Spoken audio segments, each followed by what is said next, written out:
पायलटला सुद्धा हेलिपॅड दिसलं पाहिजे, ते खूप महत्वाची गोष्ट असते। या महाराष्ट्राचं सरकार हे असंवैधानिक सरकार, यायची जागा दाखवण्यासाठी पवार साहेब रात्रंदिवस एक करत आहे। तुमच्या साथीची त्यांना गरज आहे आणि मला वाटते का तुम्ही पवार साहेबांच्या सोबत राहाल आणि महाविकास आघाडीचा आणि आपल्या राष्ट्रवादी काँग्रेस पार्टीचे दिलीप खोडके सर यांना जास्तीत जास्त मतानं काय करान, विजयी करान। शाबाश।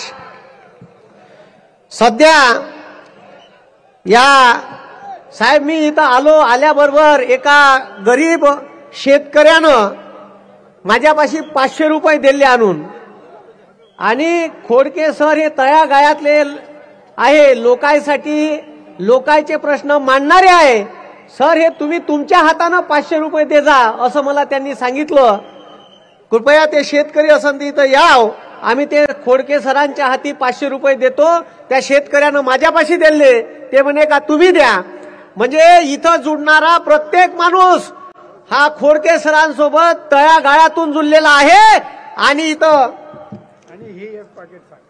आणि हे एक गुप्तदान मोराड म्हणून, मोराड गावाचं नाव आहे का, गावाचं नाव आहे हे, तिथून त्यांना दान म्हणून आलेली रक्कम आहे, मदत म्हणून आलेली रक्कम आहे। असे अनेक लोक आहे जे खोडके सरांना तळागाळातून मदत करत आहे। तुमच्या मदतीवर जिंकून येणार आहे हे लक्षात ठेवा। खोडपे आहे का?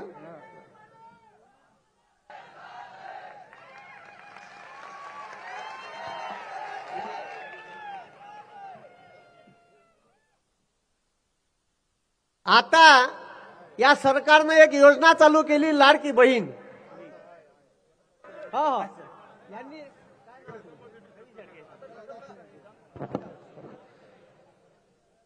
आता या सरकारनं ऐन लोकसभा झाल्यावर यायले बहीण लाडकी झाली आहे।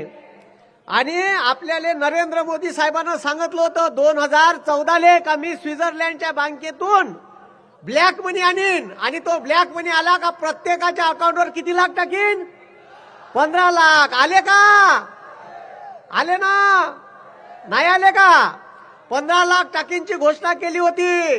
तुम्हाला आमच्या लाडक्या बहिणीला 15 लाखाहून 1500 रुपयावर येणं आणलं। लक्षात ठेवा, पुन्हा 5 वर्षानं हे 50 रुपये बी फेकून मारणार नाही। आता एक महाडिक नावाचे कोणतरी बीजेपीचे खासदार आहे, त्यानं एका भाषणात स्टेटमेंट केलं का काँग्रेस, राष्ट्रवादी किंवा महाविकास आघाडीच्या प्रचार दौऱ्यात ज्या ज्या स्त्रिया दिसतात, ज्या ज्या महिला दिसतात त्यांचे फोटो काढा आणि त्यांचे लाडक्या बहिणीचे पैसे आम्ही बंद करू असं स्टेटमेंट केलं। इतके खतरनाक लोक आहे, ध्यान का तुम्ही यायले मतदान? अजिबात नाही। हे लोकसभेमध्ये आता यायले मतदान कमी पडलं, यायच्या सीटा निवडून आल्या नाही। लोकसभेत झाली मताची कडकी, म्हणून देवाभाऊले बहीण झाली लाडकी, नाही तर बहीण लाडकी झाली नसती।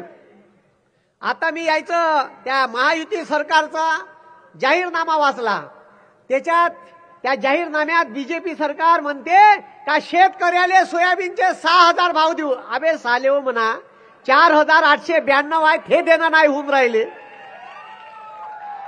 4892 रुपये हमी भाव आहेत हे देणं नाही होऊन राहिले। 6000ची गोष्ट तर देवेंद्र फडणवीसनं 2014 केली होती का नाही? त्याचा व्हिडिओ आहे आपल्यापाशी, कोणाला पाहिजे असेल तर। तुम्ही जे हमी भाव आहेत हे देणं नाही होत तर तुम्ही का आमच्या शेतकऱ्याला भाव द्याल? आमच्या कापसाचा, शेतकऱ्याचा कापूस निघाला, कापसाच्या गठाणी बोलावते। आता ऑस्ट्रेलिया, ब्राझील आणि दक्षिण आफ्रिकेतून 22 लाख कापसाच्या गठाणी बोलावल्या, आपल्या कापसाचे भाव पाडले। त्याच्यानंतर तूर, आता ऐन कास्तकाराची तूर निघाली, बाकी 2 वर्षाच्या अगोदर 12,000 तूर गेली शेतकऱ्याचा।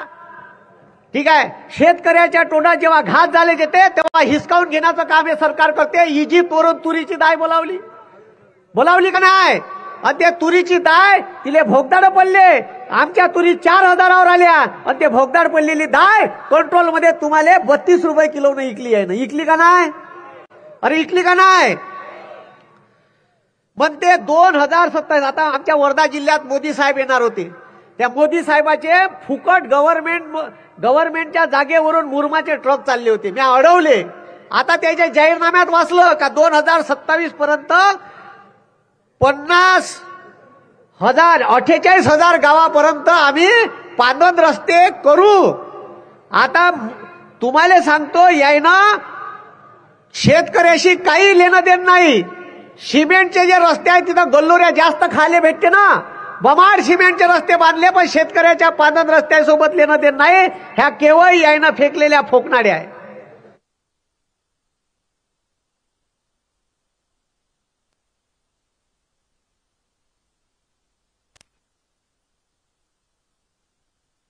कर्ज माफ केलं आणि या शेतकऱ्याचा 7/12 कोरा करण्याचं काम केलं. पण ह्या दाढीवाल्यानं त्या मुक्या अण्याचा 7/12 कोरा केला. आणि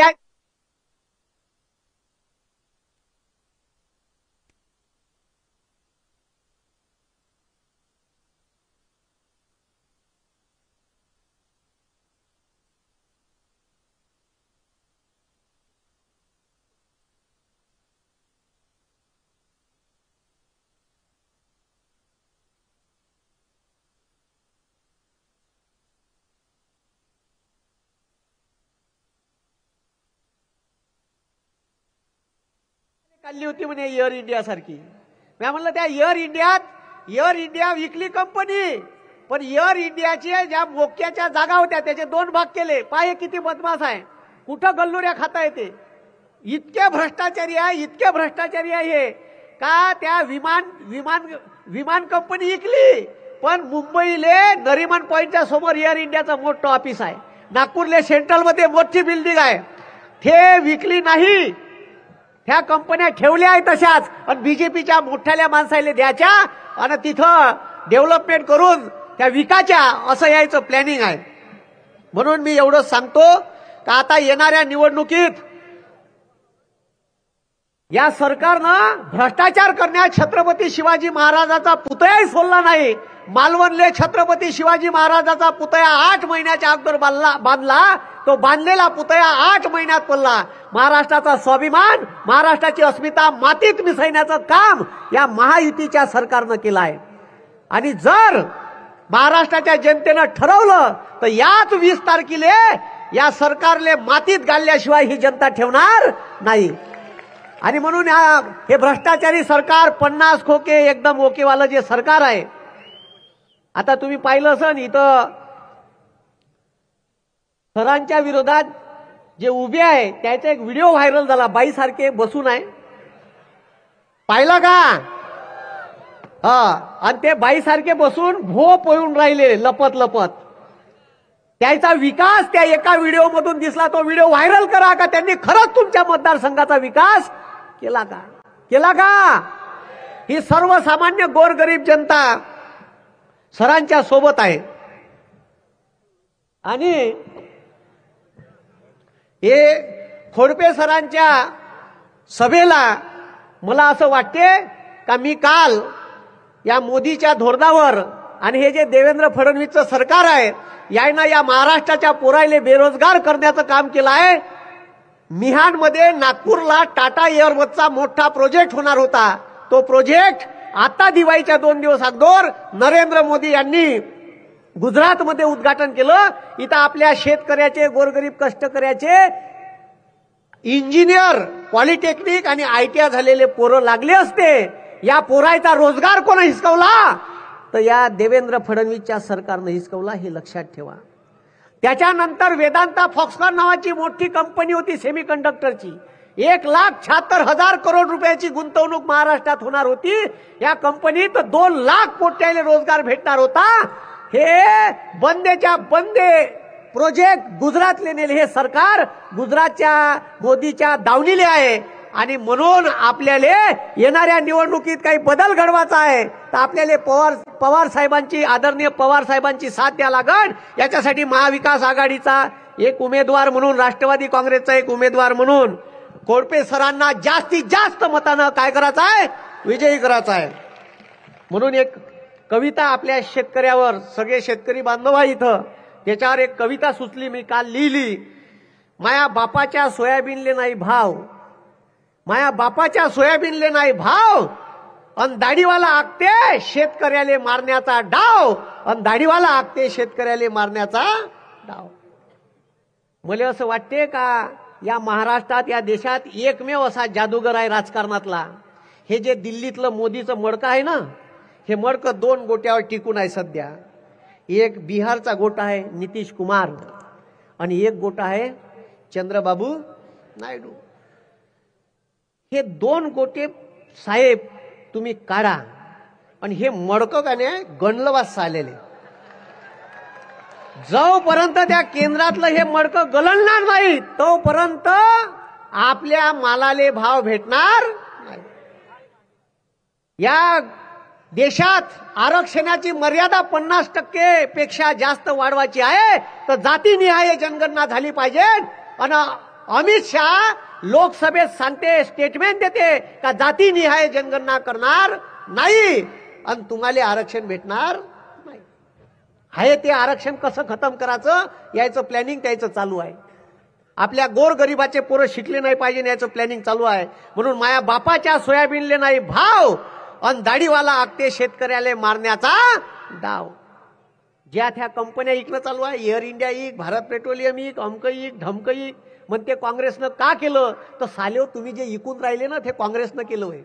ज्या शाळेत हे शिकले, ज्या दवाखान्यात त्यानं ते इंजेक्शन घेतले लहानपणी, चोंद आई इथं आहे ना तुम्हाला, हा ते सगळे काँग्रेसच्या काळात होय, नाही तर मेले असते म्हणा. का केलं म्हणते काँग्रेसनं, तर जे इकून राहिलं ते काँग्रेसनं केलं, नाही तर काय इकलं असतं हा प्रश्न आहे. म्हणून त्याच्यावर दोन लाईनी आहे. ते चोर देश विकून होणार साव, ते चोर देश विकून होणार साव. म्हणून तुम्ही 20 तारखेला करा दाढीवाल्याचा लिलाव, म्हणून तुम्ही येणाऱ्या 20 तारखेला करा दाढीवाल्याचा लिलाव. आता अमित शहा येऊन गेले, बस 2 मिनिटात संपवतो. अमित शहा महाराष्ट्रात येऊन म्हणते का या देशात भ्रष्टाचाराचा सर्ग ना पवार साहेब आहे. लाज कशी नाही वाटत त्याईले? यायनं साले ना तो इलेक्ट्रॉल बॉन्डचा करोडो रुपयाचा घोटाळा केला का नाही? अरे केला का नाही? हा, आता अमित शहाचं जर मी सांगून बसलो, ते गृहमंत्री असताना त्याच्यावर 2 फर्जी एन्काउंटरच्या केस आहे. त्या केसमध्ये ते मराठीत एक म्हण आहे, दुसऱ्याचं पाव आपलं ठेवाव झाकून आणि दुसऱ्याचं पाव वाकून. अमित शहाले सुप्रीम कोर्टानं गुजरात मधून तडीपार केलं होतं त्या सोहराबुद्दी केसमध्ये, आणि ते पवार साहेबांवर आरोप करतात. यांना लाज वाटायला पाहिजे का या महाराष्ट्रातल्या मातीत तुम्ही जे फळबाग लागवड योजना आहे हे आदरणीय पवार साहेबांना आणली. महिलांना खरा सन्मान पवार साहेबांना दिला. या भारतात फक्त इंडियन आर्मीमध्ये पुरुषच सिलेक्ट होत होते, पुरुषच लेवलला जात होते. पवार साहेब अमेरिकेतून पाहून आले का तिथं महिलाही आर्मीमध्ये आहे. म्हणून पवार साहेबांनी माझ्या देशात सुद्धा महिला आर्मीमध्ये गेल्या पाहिजे, आणि म्हणून त्यांनी त्यांच्या काळात त्यांच्या हयातीत महिलांना इंडियन आर्मीतले सगळे, इंडियन एअरफोर्स, इंडियन नेव्ही आणि भूदल या सगळ्या विंग्स खुल्या केल्या. तेव्हापासून महिला इंडियन आर्मीमध्ये भरती व्हायला लागल्या. याले म्हणते खरा महिलाचा सन्मान. म्हणून तुम्हाला माझं सांगणं आहे का येणाऱ्या निवडणुकीत महाविकास आघाडीचा एक उमेदवार निवडून द्या. आपल्याला 145च्या वर सीटा जिंकून आणायच्या आहे. आपण 180च्या वर सीटा जिंकून आणू असा आशावाद व्यक्त करतो. आणि तुम्ही पवार साहेबांना साथ द्या, पवार साहेबांना साथ द्या. आणि आपल्या इथून दिलीप खोडके सरांना जास्तीत जास्त मतानं विजयी करा. सगळ्यांनी हात वर करा. रामकृष्ण हरी, रामकृष्ण हरी. पवार साहेब तुम आगे बढ़ो, पवार साहेब आप आगे बढ़ो. धन्यवाद.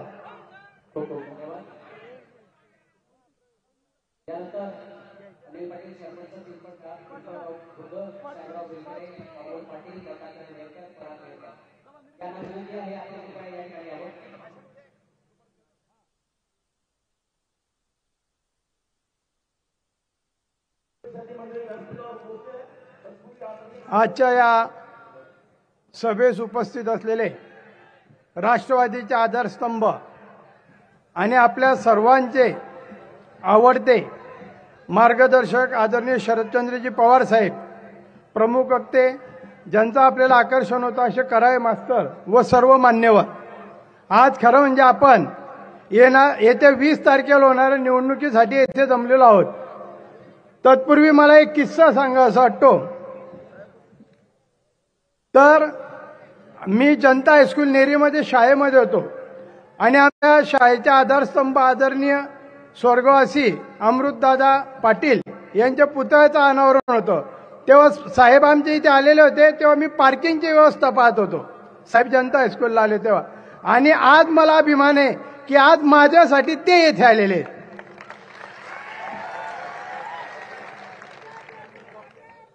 आणि काय केलं 30 वर्षात ते आपल्याला कराळे मास्तरांनी सांगितलं. पवार साहेबांनी काय काय केलं तेही सांगितलं. तसं बाळासाहेब थोरातांचं सुद्धा उदाहरण देता येईल. म्हणजे सगळे दिग्गज नेत्यांनी, जयंतराव पाटलांनी आपला मतदारसंघ हा इंच भिजवला आणि आपण फक्त 10 वर्षापासून घोषणाच देतोय की इंच भिजवू. भिजली का? तेव्हा तर त्यांनी सांगितलं तर मी मत मागायला येणार नाही आणि मत मागायला दुसऱ्यांदा येत आहे. तर असे काम करणारे जे असतात ते काम करू शकता आणि आपल्या जामनेरमध्ये करण्याची इच्छा नसल्यामुळे, इच्छाशक्ती नसल्यामुळे ते सगळं होतंय. आणि प्रत्येक गोष्टीमध्ये त्यांना श्रेयवाद पाहिजे. म्हणजे आता पुतळे जे उभारले, छत्रपती शिवाजी महाराज असो, डॉक्टर बाबासाहेब आंबेडकर असो, काम अपूर्ण असताना फक्त श्रेयवादासाठी त्यांनी मोठ्या घाईगर्दीमध्ये पुतळ्यांचं अनावरण करून घेतलं. आणि यांना जर एवढा पुळका केव्हा येतो महापुरुषांचा, तर ज्या वेळेला यांना मतांची गरज असते त्यावेळेला त्यांना हे सगळे महापुरुष आठवतात, इतर वेळेला नाही. आता सुद्धा बघा इंदोरला मोठं बॅनर बनवलं, त्याच्यावर मोदी साहेबांचा सगळ्यांचे फोटो आहेत आणि पाय शिकुनाचा फोटो आहे पुण्यश्लोक अहिल्यादेवींचा. म्हणजे हे यांचं महापुरुषांबद्दलचं प्रेम आहे का, असा मला प्रश्न पडतो. आणि ह्या अशा सगळ्या गोष्टी होत असताना मला एक निश्चित सांगावंसं वाटतं. मागच्या पंचवार्षिकला त्यांनी सांगितलं होतं की मी MIDC आणेल, टेक्स्टाईल पार्क आणेल आणि टेक्स्टाईल पार्क आणेल असं सांगितलेलं असताना ते टेक्स्टाईल पार्क दुसरीकडे गेलं, अमरावतीला गेलं आणि तिथे 3 लाख नोकर भरती होणार आहे. म्हणजे आज आपल्या मतदारसंघातला प्रत्येक मतदार कामाला लागून जागा शिल्लक राहिल्या असत्या, परंतु त्यांना करायची इच्छा नव्हती. सत्ता असताना करायची इच्छा नव्हती आणि सत्ता नसताना सुद्धा कसं आणायचं याचं उत्तम उदाहरण म्हणजे कर्जत जामखेडचे आमदार रोहितदादा पवार. त्यांनी अक्षरशः सदन डोक्यावर घेतलं, विधानसभा डोक्यावर घेतली आणि MIDC मंजूर करून घेतली. तर काम करायची इच्छा असेल तर माणूस कुठेही असला तरी सुद्धा काम करू शकतो, परंतु यांच्या मनामध्ये इच्छाशक्ती नव्हती. आता जर तुम्ही पाहिलं असेल कापसाच्या भावासाठी यांनी किती नौटंकी केली होती. आता गल्लीपासून दिल्लीपर्यंत शासन आहे, केलं का कापसाच्या भावाचं? काही नाही केलं. उलट भाव वाढू नये म्हणून परदेशातून 22,000 टन कपाशीच्या गाठी त्यांनी आयात केलेल्या आहेत. मग हे खरोखर शेतकऱ्यांचं सरकार आहे का? तुम्ही विचार करा. शेतमालाचं उत्पादन खर्च वाढतोय परंतु शेतमालाला भाव भेटत नाही. तसंच मागच्या वेळेला मला चांगलं आठवतं की सारगावला आणि वाघारीला सांगितलं होतं की तुमचं धरण मंजूर करून देईल, नाही केलं तर मतदान मागायला येणार नाही. आता त्या लोकांनी विचारायला पाहिजे की तुम्ही मतदान कसं काय मागताय. तसं लोहाऱ्याला गोल टेकडी असेल, नकट्यावाड असेल, ते सुद्धा त्यांनी धरणं सांगितले होते. आमच्या दादांनी त्या तोंडापूरच्या धरणावरून 2 कालवे काढून वाहून जाणारं पाणी जर कधी सोडलं तर नाले भरू शकतील अशा पद्धतीने सांगितलं होतं, परंतु ते 2, 4, 5 कोटीचं सुद्धा काम झालं नाही. आणि गप्पा किती मारायचे, माझ्या खात्यामध्ये 1000 कोटी 500 कोटीचे प्रकल्प आहे. अर्धे 1000-500 तुमच्याचकडे राहू द्या, 5 कोटी द्या फक्त, पण द्यायची इच्छा नव्हती. आणि सहकारातून बारामती करायला निघाले होते, पण ती त्यांची बारामती आता चालणार नाही. कारण बारामतीत काय विकास झालाय तो आपण जाऊन पाहायला पाहिजे. पवार साहेबांनी काय काय विकास केलेला आहे, यांच्याकडून ते शक्यच नाही आहे. आणि यांच्याकडून काय शक्य आहे तर एकच रस्ता 2-2, 3-3दा खोदणे. जामनेरचा सुशोभीकरण म्हणजे तालुक्याचं वाटतं त्यांना. तुम्ही पाहिलं असेल 2-2, 3-3दा रस्ता खोदले जात आहे. डिवायडर, आधी सिंगल डिवायडर, मग झाडं लावण्यासाठी डिवायडर, हे सगळे कामं जर केले जात असतील तर फक्त आणि फक्त त्यांच्या बगल बच्च्यांच्या पोट भरण्यासाठी आणि विकासासाठी केले जात आहे. आणि एवढा कळवत हातगाडीवाले जे होते लोटगाडी धारक त्यांच्या रोजीरोटीचा प्रश्न हिरावला. त्यांना खरंजे गटारीच्या स्लॅबवर ते उभं करू शकत होते, परंतु केलं नाही आणि त्यांची दयामाया ठेवल्याने बीओटी उघडलं अतिक्रमण धारकांसाठी आणि घशात घातलं सगळ्या धनधान्यांच्या. म्हणूनच हे सगळे जे हे धनधान्यांशी संबंधित आहे आणि आपण जनशक्तीवाले म्हणून आत्ताची लढाई धनशक्ती विरुद्ध जनशक्ती आणि सगळी जनशक्ती मला मदत करते. आता सुद्धा रवी शेळकेने 500 रुपये दिले. अविनाश अर्जुन पाटील दोनवाडीचे यांनी 1100 आणून दिले. साधे मजूर लोक असे कामं करताय. आणि एसटी डेपोचं उद्घाटन केलं तर काय सांगितलं होतं, विमानतळासारखं तुमचं एसटी स्टँड राहील. आहे का? तिथे मुतारीची सोय नाही, शौचालयाची सोय नाही आणि किती घाण असते तुम्ही बघा. मग इतका कोट्यावर तिचा पैसा गेला कुठे? आणि विकास म्हणता ना, विकास परवाच फसला ट्रकच्या रूपाने. रस्त्यावर ट्रक फसला ना, कस काय फसला? मग कुठे गेला तुमचा विकास? आणि 3 वेळा हे रस्ते करता, ट्रक फसता. आणि अजून सांगतो 10 वर्षापासून सांगताय की अतिशय दर्जेदार आंतरराष्ट्रीय दर्जाचं स्विमिंग टँक बनवतोय. टँक बनवून तयार आहे, कोट्यावधी रुपये खर्च झाले, पण होतोय का त्याचा उपयोग? मग काय नुसतं शो करायचं आणि पूजा करायच्या येते? म्हणजे हे फक्त त्यांच्या खाण्यासाठी करत राहता. स्पोर्ट कॉम्प्लेक्स सुद्धा तसंच झालेलं आहे. आणि म्हणूनच मी म्हणतो की यांच्यामध्ये करण्याची इच्छा नाही. त्याच्यात सगळ्यांकडे कोणी उलट सुलट बोलला, विरोधात गेला का त्याच्यावर दडपशाही, त्याच्यावर दबाव टाकला जातो. सरपंचाला सांगितलं जातं येतोय का, नाही तर तुझं अपात्र करून टाकू. अशा अनेक सरपंचांना यांनी घरावर बसवलं. पण आता घाबरू नका, आम्ही तुमच्या सोबत आहे. पवार साहेब आपल्या सोबत आहेत. आणि हे सगळ्यात सारा कोणता घेता? प्रशासनाचा. प्रशासनामध्ये जे अधिकारी बसलेले त्यांचा पुरेपूर उपयोग ते करून घेता. इव्हन पोलिसांचा सुद्धा उपयोग करून घेता. आता काल पाहिलं असेल शंकरपुऱ्याला त्या मजुरांना जाऊ देत नव्हते. का बरं? तुम्ही रोजगार पण हिरावून घेणार आहे का? तर माझं प्रशासनाचं पोलिसांना सुद्धा सांगणे, आज त्यांची सत्ता आहे, तुम्ही त्यांचे नोकर नाही, शासनाचे नोकर आहे. तुम्ही तुमचं काम करा, राजकारण करू नका. आणि उद्या आमचं सरकार येणारच आहे, त्यावेळेला मग तुम्ही विचार करून ठेवा. म्हणून तुम्ही घाबरायचं नाही. काही झाला मला सांगा. मी तर असं ऐकलंय की 1-2 वाजता PI साहेब आणि त्यांचं डिपार्टमेंट आपल्या मंत्री महोदयांकडे जातं. काय राहत एवढं रात्री बेरात्री त्यांचं काम, असं मलाही प्रश्न पडतो. आणि रिपोर्ट कार्यकर्ते देता. म्हणून त्यांनी आपलं काम करावं, आपलं कर्तव्य पार पाडावं. राजकारणामध्ये नाक खुपसू नये, अन्यथा त्याचा परिणाम त्यांना भोगावा लागेल. तर आणि ज्या शासकीय मिटिंगा असतात, CRPच्या असतील, आशा वर्करच्या असतील, ग्रामसेवकांच्या असतील, त्या मिटिंगमध्ये आमचे स्वयंघोषित पुढारी जाऊन बसता. काय काम आहे त्यांचं? म्हणून म्हणतो की प्रशासनाने त्यांचं धार्जिनं राहू नये. तर आपण बोलण्यासारखं खूप आहे, परंतु पवार साहेबांना लगेच जायचं असल्यामुळे जास्ती वेळ घेत नाही. फक्त एकच म्हणेल, रामकृष्ण हरी, रामकृष्ण हरी. 30 वर्ष झाले, आता बसवा घरी. जय हिंद, जय महाराष्ट्र. परिवर्तनाच्या लढाईचे आपले सर्वांचे लाडके उमेदवार दिलीपदादा कोळपे सर यांचा अनुक्रमांक आहे. आता सर्व मोठ्या प्रमाणामध्ये प्रवेश होत आहे. पिंपळगाव कोळपेचे सरपंच अनिल पाटील साहेब, ग्रामपंचायतीचे सदस्य साहेबराव पाटील, त्यासोबतच मनसेचे जिल्हा उपाध्यक्ष अमोल पाटील, सर्व मतदार बंधू भगिनींनो, आज आपण इथे एक दडपशाहीची शक्ती गाडण्यासाठी आपण इथे एकत्र झालो आहोत. कार्यकर्त्यांचा प्रवेश या ठिकाणी होतोय.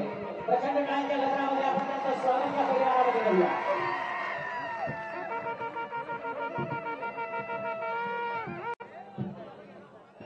मित्रो, हे आपले जामनेर तालुक्याचे भाऊ हे कधीच आपल्या शब्दावर टिकत नाही.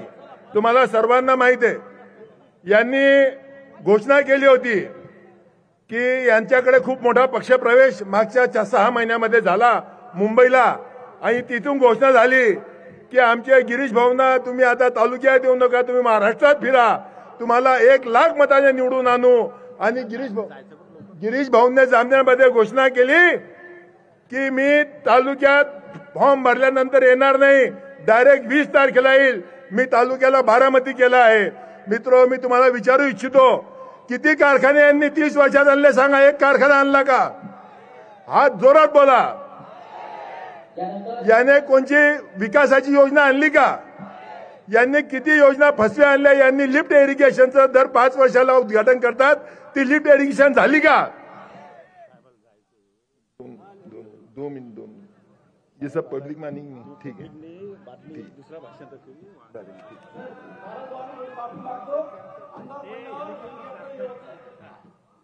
त्यानंतर महाराष्ट्राचा बुलंद आवाज, महाराष्ट्राचे सह्याद्री शेतकऱ्यांना ज्यांनी पाठबळ दिलं परिवर्तनाच्या या लढाईमध्ये.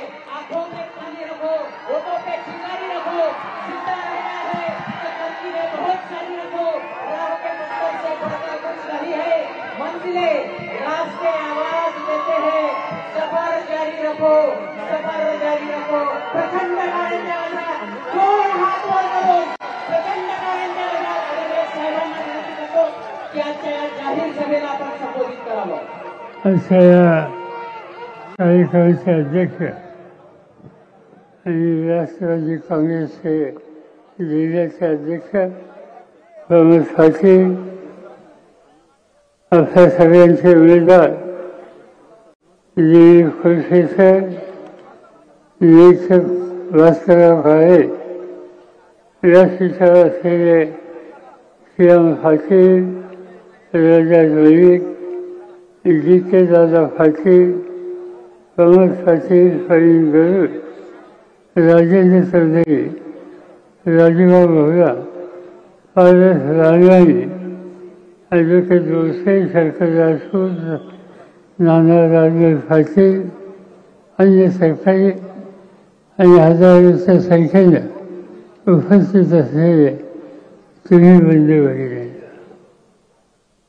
लोकसभेची निवडणूक मध्यंतरी झाली आणि लोकसभेच्या निवडणुकीमध्ये चित्र वेगळं होतं. देशामध्ये नरेंद्र मोदींची सत्ता होती आणि त्यांनी एक भूमिका घेतली की माझे 400 खासदार निवडून द्या. कशासाठी? बहुमताला 400ची काही आवश्यकता नाही, पण तरी 400चा आग्रह त्यांनी केलेला होता. आणि त्याचं महत्वाचं कारण त्यांच्या मनामध्ये काही फार होतं. या देशाची घटना डॉक्टर बाबासाहेब आंबेडकरांनी तयार केली आणि तुला सगळ्यांना अधिकार दिले. सामान्य माणसाचा अधिकार जो तो तासाचाही अधिकार आहे. प्रधानमंत्र्याला एक होत आहे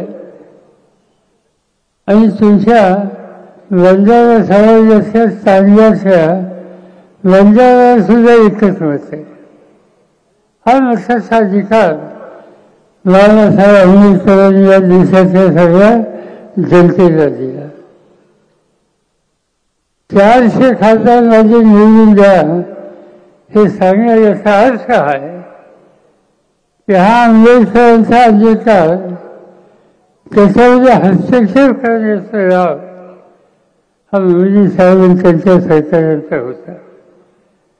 आणि सुरुवातीच्या काळात त्यांनी ही गोष्ट लपून ठेवली नाही. ते स्वतः सांगत होते की 400 फार चाहिए.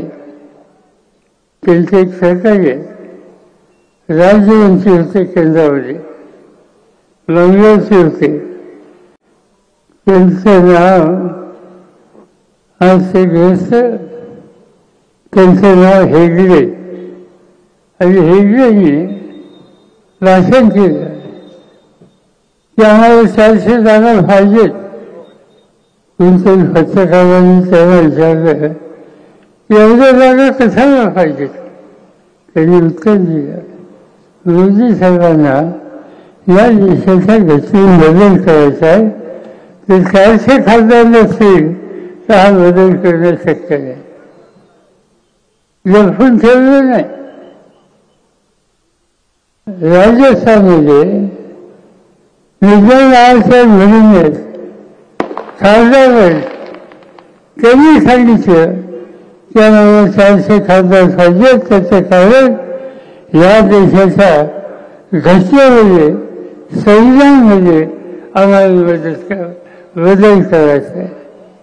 त्याचा अर्थ स्वच्छ आहे की लोकांच्याकडून राज्य घेतलं, जनतेची शक्ती घेतली आणि त्या जनतेची शक्ती दिली त्या संविधानाचा धागा हे सूत्र मोदी साहेबांनी त्यांच्या लोकांचं होतं. त्याचा काहीतरी मार्ग काढला पाहिजे. आणि आम्ही काही लोक दिल्लीमध्ये बसलो.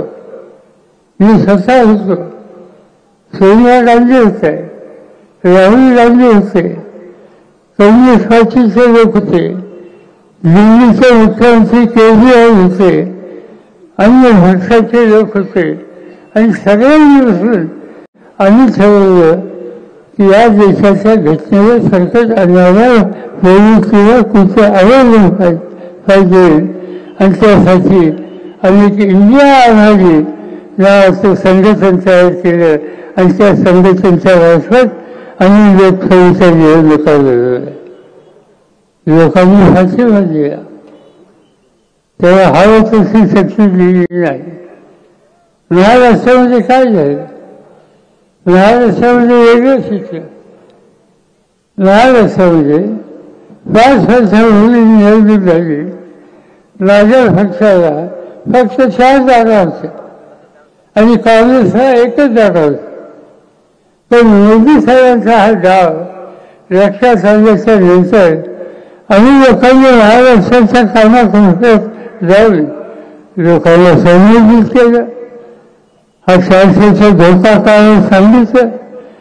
आणि मला आनंद आहे जळगाव जिल्हा सोडला तर महाराष्ट्राच्या सगळ्या जिल्ह्यामध्ये आम्हा लोकांना जबरदस्त शक्ती जनतेने दिली की ज्या महाराष्ट्रामध्ये माझे 5 खासदार आले होते त्याच महाराष्ट्रामध्ये 48 पैकी 31 खासदार आम्हा लोकांचे निवडून दिले. आणि मोदी साहेबांना आवड घालण्याच्यासाठी महाराष्ट्र हा मागे राहिलेला आहे.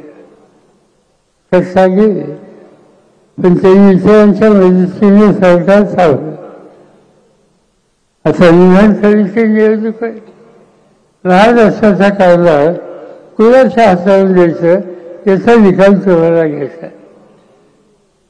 आणि आम्ही लोकांनी ठरवले की आज जे सत्तेत बसले त्यांच्या हातात सत्ता देणं हे महाराष्ट्राच्या इतिहासात महाराष्ट्राला सोडलं आहे. आणि त्याचं काही हे मानसी झाली फळे घेतली आणि त्या सत्तेचा वापर हा तुमच्यासाठी गेला नाही. अनेक उदाहरणं सांगता येतील, अनेक गोष्टी सांगता येतील. सत्तेचा गैरवापर कसा केला जातो.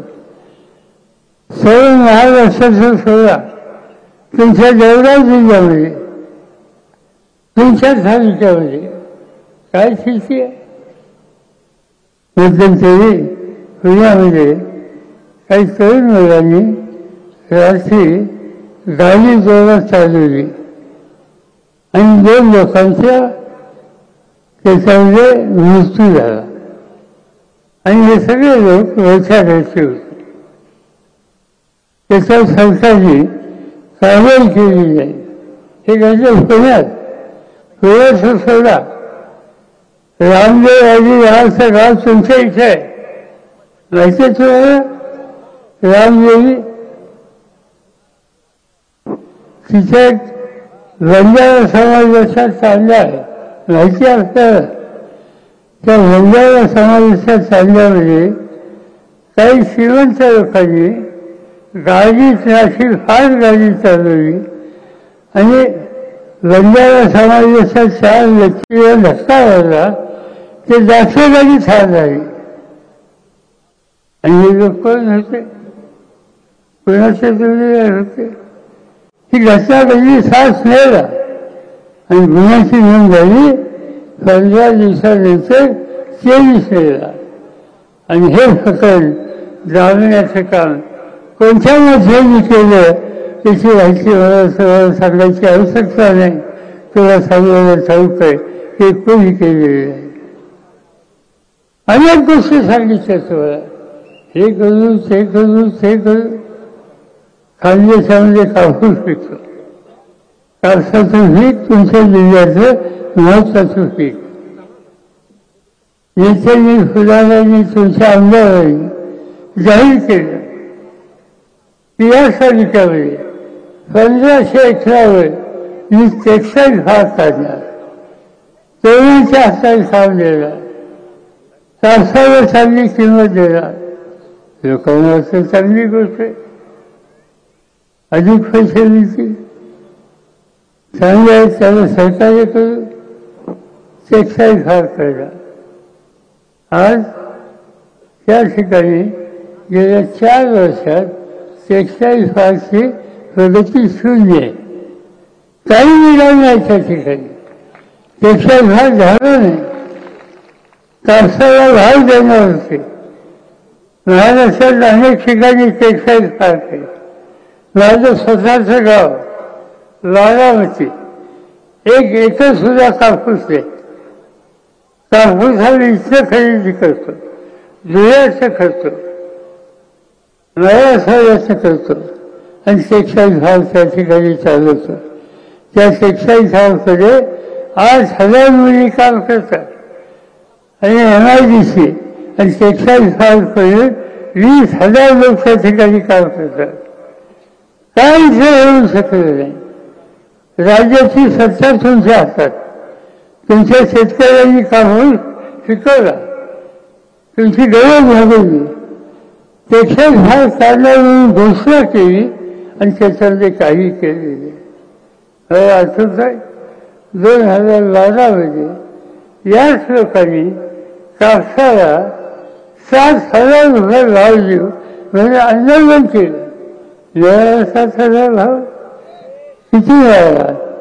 7,000. काय गोष्टी करता येईल?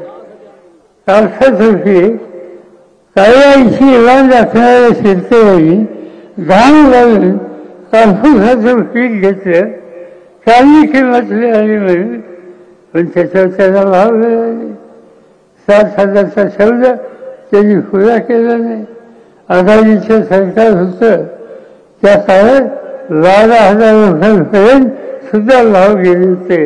आज भाव खाली पडले, नुसतेच खाली पडले नाही तर या सरकारने जे सच्चार आहेत, खानदेशाचे आहेत, त्या लोकांनी निर्णय कोणता घेतला? परदेशाचा कापूस इथे आणायचा. आमचा शेतकरी कापूस विकू शकत नाही.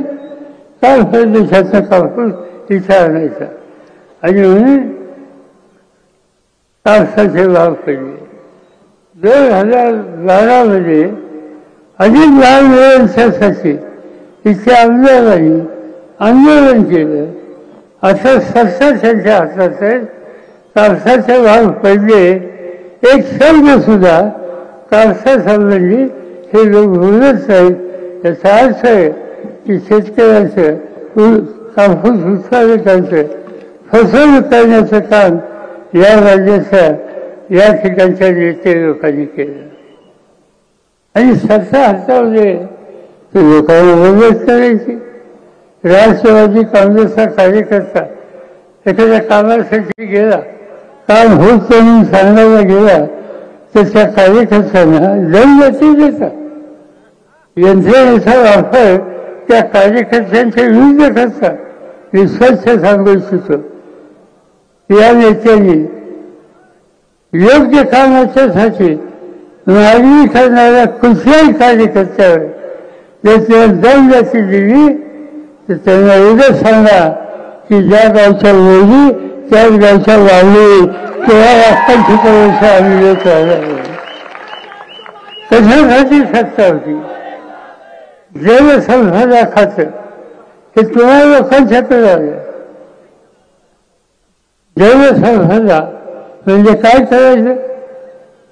याचा अर्थ आहे की ओछे फाळण्याचे इरिगेशनचे फोकस फाळण्याचे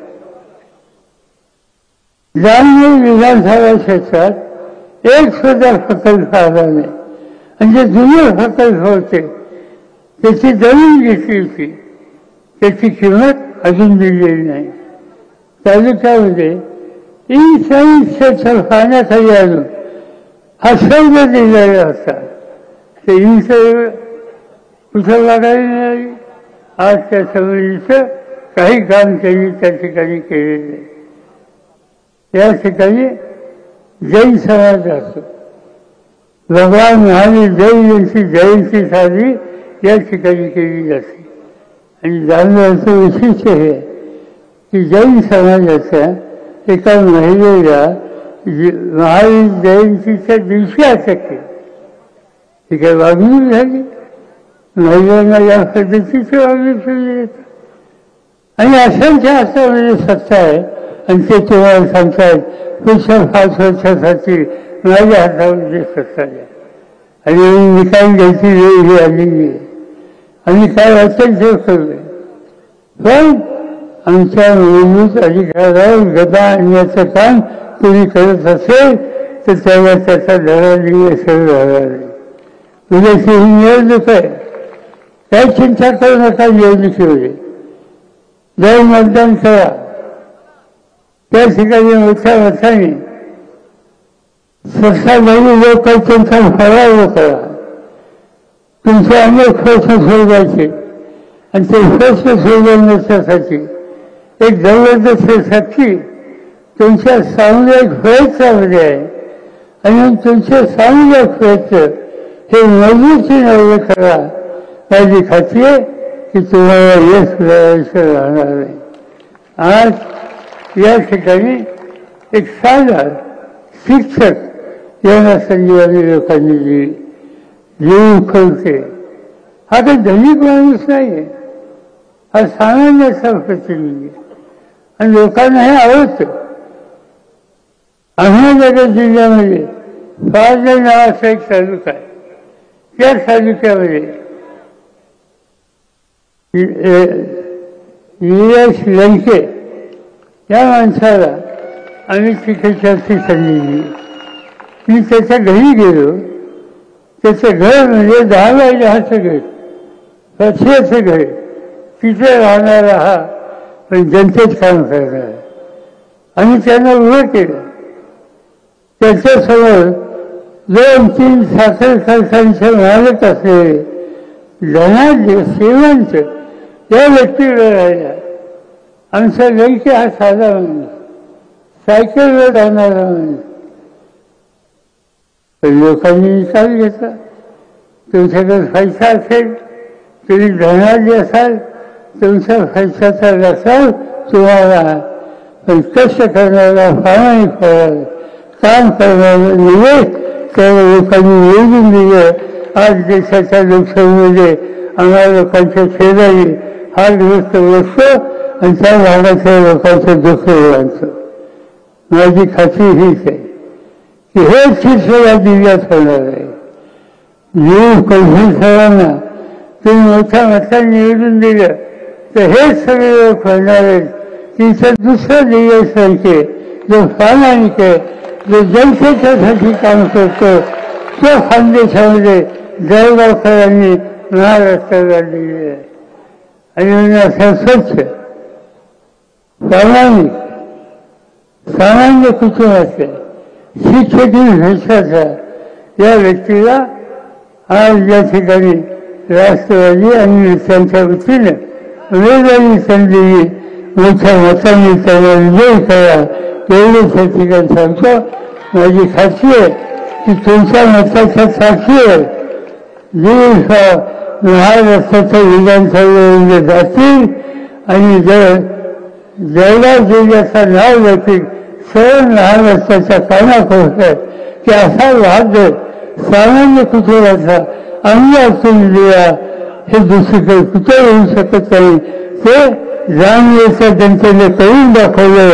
हा इतिहास सुरू करावा लागेल. ते सुरू करा एवढंच या ठिकाणी सांगतो आणि अजून 2-3 सभा माझ्या ठिकाणी आहेत. त्यामुळे अधिक वेळ न घेता मी आपल्या सगळ्यांची रजा घेतो. जय हिंद, जय महाराष्ट्र. उभं राहून साहेबांना शब्द द्या. येणाऱ्या 20 तारखेला आपल्याला परिवर्तन करायचंय काय? रामकृष्ण हरी.